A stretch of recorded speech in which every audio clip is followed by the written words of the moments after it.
আসসালামু আলাইকুম রহমতুল্লাহ। প্রিন্ট হাউসের পক্ষ থেকে সকলকে জানাচ্ছি আন্তরিক শুভেচ্ছা অভিনন্দন।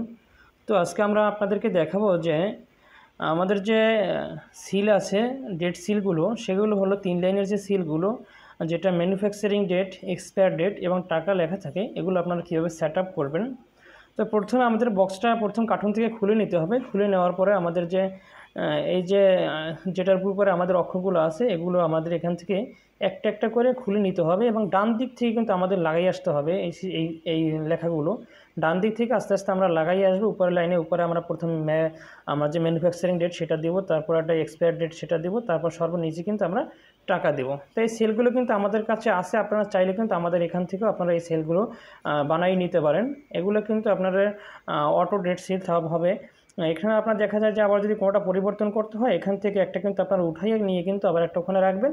আর যখন এখানে 500 টাকা আছে, এখানে 500 টাকা লেখা আছে, এটা যদি আপনার 500 থেকে 400 বানাইতে হয়, তাহলে কিন্তু 5 উঠিয়ে আপনার 4 বসাই দিলে ওখানে হয়ে যাবে। তো এই ক্লিপটা ধরে কিন্তু ধরে আপনাদের উঠিয়ে বসাইতে হবে।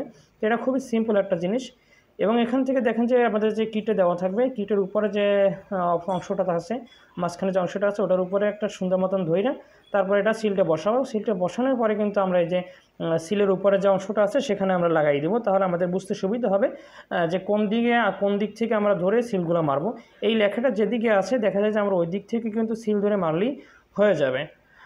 তো আজকে আশা করি আপনারা এই সেটআপটা বুঝতে পারছেন এবং এই সিলগুলো চাইলে কিন্তু আপনারা আমাদের কাছ থেকে নিতে পারবেন। তো আজকের সেটআপটা এ পর্যন্ত ছিল। আজকের ভিডিওটা এ পর্যন্ত। সকলে ভালো থাকবেন, সুস্থ থাকবেন।